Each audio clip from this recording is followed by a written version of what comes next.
بسم اللہ الرحمن الرحیم۔ السلام علیکم۔ نویں جماعت کی اردو اور اسلامیات پنجاب بورڈ کے نوٹس PDF میں خریدنے کے لیے رابطہ کریں۔ واٹس ایپ اور موبائل نمبر 0321 2280 942۔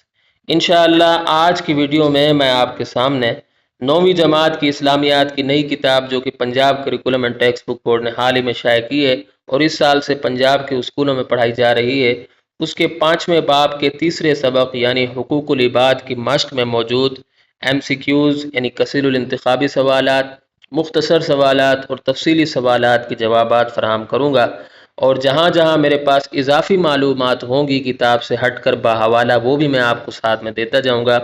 اگر آپ پیپرز میں وہ اضافی معلومات لکھیں گے تو انشاءاللہ آپ کو بہت اچھے نمبر ملیں گے۔ اگر آپ میری سابقہ ویڈیوز جو میں نے اس کتاب کے بارے میں بنائی ہیں مکمل طور پر دیکھنا چاہتے ہیں تو اس ویڈیو کی ڈسکرپشن میں موجود لنک کو وزٹ کریں۔ تو آئیے ویڈیو شروع کرتے ہیں۔ تو جو پہلا سوال ہے وہ MCQs ہیں، ٹھیک ہے۔ تو اس میں پہلا آپشن ہے نمبر 1، حقوق العباد سے مراد ہے بندوں کے حقوق۔ نمبر 2، قرآن مجید کے مطابق پڑوسیوں کی اقسام ہیں 3۔ نمبر 3، جس شخص کا ہمسایہ بھوکا ہو اور وہ خود پیٹ بھر کر کھائے اس میں نہیں ہے ایمان۔ نمبر 4، حضرت جبریل علیہ السلام نے کن کے حقوق کی بار بار تاکید فرمائی؟ ہمسایہ۔ نمبر 5، قرآن مجید میں رشتہ داروں کے حقوق کے ساتھ تذکرہ ہے پڑوسیوں کے حقوق کا۔ اس کے بعد مختصر جواب دیں۔ اس کا پہلا سوال ہے ہمسایوں کے 2 حقوق بیان کریں۔ جواب، تو پہلے آپ ہیڈنگ لگا لیں، جہاں جہاں ہیڈنگ لگ سکتی ہے وہاں ہیڈنگ ضرور لگائیں، اس سے اچھا امپریشن پڑتا ہے۔ ہمسایوں کے حقوق، ہمسایوں کے 2 حقوق درج ذیل ہیں۔ نمبر 1، جب وہ بیمار ہوں تو ان کی عیادت کرنی چاہیے۔ نمبر 2، ضرورت کے وقت ان کی مدد کرنی چاہیے۔ نمبر 2، سوال نمبر 2 ہے ہمسایوں کے حقوق ادا کرنے کے 2 معاشرتی اثرات تحریر کریں۔ جواب، ہیڈنگ لگائیں ہمسایوں کے حقوق ادا کرنے کے معاشرتی اثرات، پھر لکھیں ہمسایوں کے حقوق ادا کرنے کے 2 معاشرتی اثرات درج ذیل ہیں۔ نمبر 1، اس سے معاشرے میں جانثاری کے جذبات پیدا ہوتے ہیں۔ نمبر 2، اس سے حسد، بغض، نفرت اور دشمنی کا خاتمہ ہوتا ہے۔ تیسرا سوال ہے ہمسایوں کے ساتھ بدسلوکی کے کوئی سے 2 دنیاوی و اخروی نقصانات تحریر کریں۔ تو ہیڈنگ لگائیں ہمسایوں کے ساتھ بدسلوکی کے دنیاوی و اخروی نقصانات۔ ہمسایوں کے ساتھ بدسلوکی کے 2 دنیاوی و اخروی نقصانات درج ذیل ہیں۔ نمبر 1، ہمسایوں کے ساتھ بدسلوکی سے انسان بے سکونی کا شکار رہتا ہے۔ نمبر 2، ہمسایوں کے ساتھ بدسلوکی کرنے والا شخص جنت سے محروم ہو جاتا ہے۔ اس کے بعد تفصیلی سوال ہے، تفصیلی جواب دیں۔ ایک ہی سوال ہے اس میں۔ سوال ہے قرآن و سنت کی روشنی میں ہمسایوں کے حقوق واضح کریں۔ ہیڈنگ لگائیں، پرومیننٹ کر کے لکھیں قرآن و سنت کی روشنی میں ہمسایوں کے حقوق۔ اسلام ہمسایوں کے حقوق کی خاص تلقین کرتا ہے۔ ہمسایوں کے حقوق کی اہمیت کا اندازہ اس بات سے لگایا جا سکتا ہے کہ قرآن حکیم میں بھی اس کا ذکر آیا ہے۔ ارشاد باری تعالی ہے، اور اللہ کی عبادت کرو اور اس کے ساتھ کسی کو شریک نہ کرو، اور والدین کے ساتھ اچھا سلوک کرو، اور رشتہ داروں کے ساتھ، اور یتیموں اور مسکینوں اور رشتہ دار پڑوسی اور اجنبی پڑوسی اور پاس بیٹھنے والے مسافروں کے ساتھ۔ سورۃ النساء آیت 36۔ قرآن حکیم کی اس آیت کے مطابق پڑوسی کی 3 قسمیں ہیں۔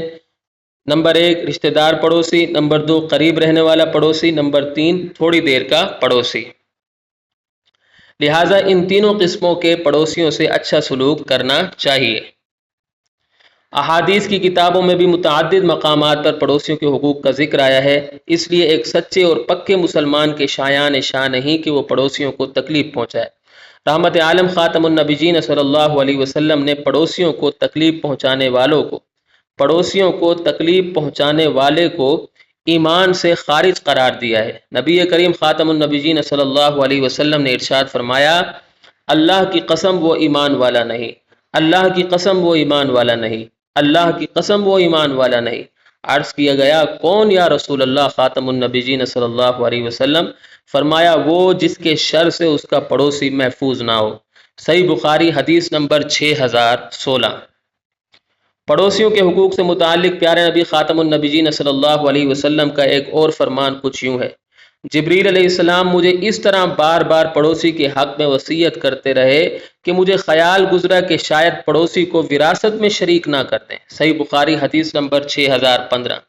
اب اس کا میں نے کلر تبدیل کر دیا ہے، یہ حدیث کتاب سے ہٹ کر ہے، تو ایسی اضافی معلومات جو باحوالہ ہوں گی تو انشاءاللہ اگر آپ پیپر میں لکھیں گے تو اچھے نمبر ملیں گے۔ سیدنا ابو ذر رضی اللہ تعالی عنہ نے فرمایا کہ مجھے میرے خلیل خاتم النبیین صلی اللہ علیہ وسلم نے وصیت فرمائی، جب تم شوربے والا سالن پکاؤ تو اس میں پانی زیادہ رکھو، پھر اپنے ہمسایوں میں سے کسی ضرورت مند گھرانے کو دیکھو اور اس میں سے کچھ اچھے طریقے سے ان کو بھجوا دو۔ صحیح مسلم حدیث نمبر 6689۔ ہادی عالم خاتم النبیین صلی اللہ علیہ وسلم نے مسلمان عورتوں کو نصیحت کرتے ہوئے ارشاد فرمایا، اے مسلمان عورتوں، ہرگز کوئی پڑوسن اپنی دوسری پڑوسن کے لیے معمولی ہدیے کو بھی حقیر نہ سمجھے، چاہے وہ بکری کا کھر ہی کیوں نہ ہو۔ صحیح بخاری حدیث نمبر 2566۔ یعنی پڑوسن کی دی گئی معمولی چیز کو بھی بخوشی قبول کر لینا چاہیے، اس کے تحفے کو حقیر نہیں سمجھنا چاہیے، اس عمل سے اس کا دل دکھے گا اور کسی مسلمان کا دل دکھانا گناہ ہے۔